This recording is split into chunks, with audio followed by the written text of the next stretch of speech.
Então a gente vai falar agora sobre a atenção, tá? Logicamente de prevalente, tá? De doenças na criança, tá? Então a criança, ela tem logicamente uma prevalência de pegar muita patologia, tá? Então a gente precisa ficar muito atento nisso, tá? Que acontece muito. Então a criança às vezes brinca na areia suja, tá? Brinca logicamente com gato, então tem que tomar muito cuidado com isso, tá? Então logicamente estabelece uma atenção, tá? Que é uma atenção que a gente precisa ter, tá? Fazendo logicamente avaliações, tá? Clássica nesse tratamento, tá? A mãe, ela precisa ficar atenta quando a criança está com doenças ou não. Então a mãe, ela sabe como a criança tá.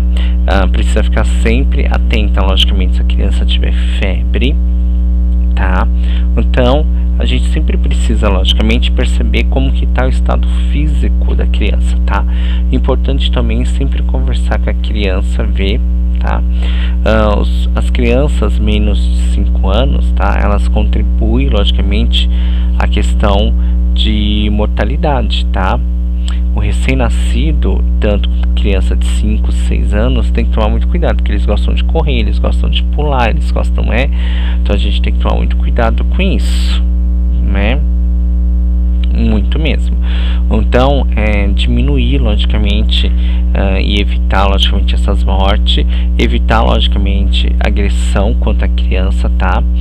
Temos que logicamente perceber como se a criança está com uma febre ou se ele simplesmente não está, tá? Se ele está mentindo, tem que ver tudo isso. Então assim, a doença sempre prevalece, tá? Na infância, isso é fato, tá?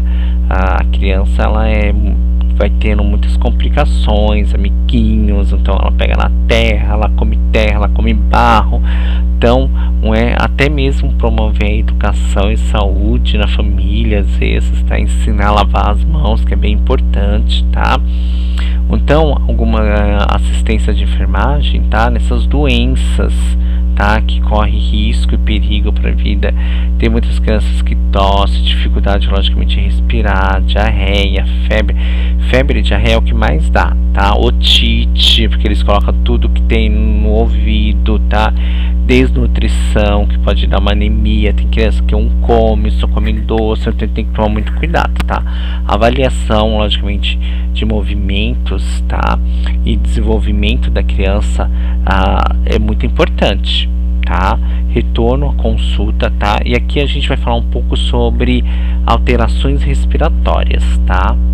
Então é bem interessante. Então a gente vai falar um pouco aqui de urgência e emergência, um pouco na respiração das crianças, tá? As crianças hoje em dia tá tendo muito problemas, tá? Respiratória, como asma, tá? Bronquite, tá? A população hoje pediátrica, tá? Eles sofrem com isso, sinusite, rinite, tá? Que são fatores graves, tá? Fisiológico e logicamente de imunidade, tá? Então a gente tem que tomar muito cuidado com isso, tá? Então essa urgência e emergência logicamente na respiração deles, como eles têm todos esses distúrbios, tá? Então a gente precisa logicamente ficar atento. Então a insuficiência respiratória aguda, tá? Consiste logicamente problemas respiratórios no sistema respiratório, que é falta de quê? De oxigenação, tá? Então ou logicamente eliminar um gás carbono, tá? Produzido pelo nosso organismo. Mas a gente precisa ficar atento principalmente nessas patologias, tá? Então a gente tem aqui, tá? Os quadros clínicos, tá? Insuficiente, tá? Da criança. Aqui a gente vai ter também alguns adolescentes que tem também, tá? Então é muito importante a gente procurar a etiologia, tá?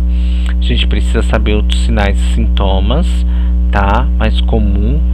E logicamente, se no entanto a questão se o meu paciente está tendo uma taquipneia, tá? Que aqui é um sinais e sintomas, que aí eu deixo para vocês responder o que é uma taquipneia, tá? Que é um sinal clínico, tá? Que percorre em todas as idades, então a gente tem que tomar muito cuidado, tá? E tem outros sinais e sintomas, como dispneia, tá? Batimento, logicamente, de asa de nariz, diminuição ou ausência, logicamente, de sons respiratórios. Aqui também tem a questão da síndrome que a criança ela pega logicamente, na epiglotite, que ela tá tendo dificuldade, tá? De respirar. E esses daqui, ó, a tiragem, tá? Intercostal, tá? Que é bem importante também. E a fúcula, tá? Também que é importante. Depois vocês podem pesquisar isso daqui também, tá? Isso, batimento de nariz, quem não sabe, tá? Que é bem interessante. Nas crianças é totalmente diferente.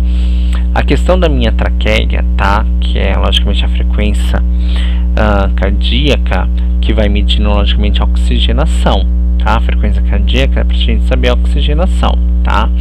A questão da minha taquidispneia, tá? Que meu paciente está tendo uma dispneia e uma taquidispneia, então a respiração tá ofegante, está muito mais rápido, tá? Que é a questão da inspeção, tá? A inspeção é muito importante, que é um exame físico que a gente faz no RN, tá vendo? Ó, o esforço para respirar, tá? A questão da musculatura acessória, batimento, logicamente, de asa do nariz, que é isso daqui, ó, gente. Já respondo para vocês aquela pergunta que eu falei, tá vendo, ó? Coloração da pele, se ele tá cianótico, tá? Se ele tá pálido, tá? Se ele tá, logicamente, tendo, se ele tá normal ou não, ou tendo uma questão de uma hiperemia também, tá?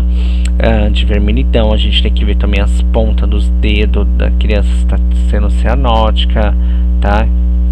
Então é bem escutar a criança, tá? Ruídos, tá? Principalmente para verificar se ele está tendo alguns ruídos no pulmão, tá? Ruído, logicamente, hidroaéreo, tá? Que a gente vai ver, tá? Nos pulmãozinhos deles, tá? A insuficiência respiratória, a oxigenoterapia, a gente tem que fornecer sim, tá? Para criança, tá? São essas ventilações, logicamente, que vai ajudar os alvéolos, fazer a hematose, tá? Pulmonar e celular. Esse daqui é o catéter nasal, tá? Que ele é pequenininho, muitos tiram, tá? E ali a concentração de oxigênio, que vai dar entre 24 e 40%, tá? A gente não pode, é diferente do adulto, tá? A criança também pode ter a questão de uma hipoxemia, tá? Uma hipoxemia, então tem que tomar muito cuidado. Uma hipoxemia, ó, hipóxia, tá vendo, ó, hipo, tá descendo, então ele tá faltando, tá, por conta, logicamente, do cérebro. O cérebro não pode ficar faltando oxigênio, então a gente tem que tomar muito cuidado, senão ele vai ter doenças neurológicas, tá?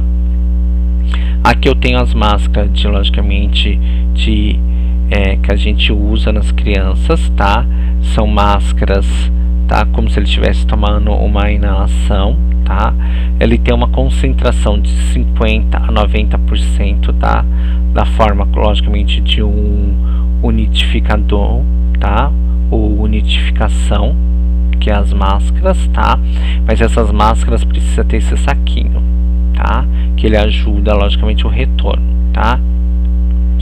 Então, a gente tem também aqui, não renalante, tá? Que não tem, logicamente, piroteca, trovente, tá? É mesmo só o oxigênio, com quase 100%, tá? Que é com 10 litros de oxigênio. A máscara de Venturi, tá? De 21 a 50% da válvula, tá? Da dosagem do oxigênio, tá? A gente tem que ver o que não é apropriada para o RN, tá? As máscaras, tá? De reinalação parcial, a gente precisa ver, tá? A gente precisa ver o que é melhor. As máscaras simples com bolsas, tá? Reservatórias, que são essas, utilizando o fluxo de 10 a 15, tá? Litros por minuto, tá? Que pode ser, logicamente, favorável para, logicamente, para o RN, tá? Então a gente precisa ver isso. E tem muitos RN também que tem dificuldade na alimentação, aí vai passar, logicamente, um catéter nele, tá? E, logicamente, quando não possui válvula nenhuma, tá? As máscaras que não possuem válvulas nenhumas, tá? As máscaras de não inalação, que são essas daqui, ó, tá? Não é inalatória, tá? Que um tem o Birotec, a Trovente, tá? Possui logicamente uma válvula de inalação, tá? Que logicamente é inalatória, principalmente de oxigênio, tá? Leva uma pressão negativa fechada, tá? Então que isso é muito importante. Então o fluxo ele vai indo, tá? Ele vai indo e você vai inalando isso, você vai logicamente tomando oxigênio, tá? Isso daqui eu já falei para vocês da máscara de Venturi, tá? É isso daqui que a gente controla, tá vendo aqui, ó, o fluxo do oxigênio, tá vendo, ó, eu tenho de 40, tá? Eu tenho aqui, ó, 50% laranjinha, de 40 o rosinha, então a gente vai recomendar rosinha, lembra de 15, ó, tá? 35, 31, então conforme a gente coloca, esse daqui já é logicamente uma máscara de Venturi própria para criança, que ela fixa mesmo. Então quando a gente vai fornecer o oxigênio, tá? A concentração, tá? Ele é mais forte com isso daqui, tá vendo? Que é o diluidor, aqui é o dilui a pressão logicamente do oxigênio que é colocada, tá? A concentração, tá? É por conta disso. Isso daqui é um fluxo, tá vendo? Que é bem interessante, tá? Aqui eu tenho logicamente o capuz, tá? Para RN, que fornece logicamente 100%. A maioria das vezes a gente usa esse, tá? Porque eles não ficam com catéter, não fica com a máscara, então a gente prefere isso daqui, tá? Ele logicamente oferece 100% de oxigênio, tá? Que é um capuz. E a gente não pode deixar a criança logicamente ficar sempre se mexendo, tá? Aqui logicamente tem a extensão que a gente vai colocar no oxigênio, tá vendo que interessante? Tem vários modelos, tá vendo? Que é utilizado principalmente nos latentes, de 1 ano, 2 anos, de 9 meses, 5, tá? Que é bem interessante, tá? Aqui é a incubadora, tá? Que a gente vai falar um pouquinho dela, tá? A incubadora tem de 40 a 80%, logicamente, de controlar, logicamente, o fluxômetro, tá? Então, por isso que eu falei pra vocês, tá vendo? Ó, ele é aquecido, a incubadora é aquecida, tá vendo? E aqui eu tenho tudo, tá vendo? Tenho monitor cardíaco, coloco oxigênio nele, tá vendo? E, logicamente, a incubadora a gente pode abrir ela, tá?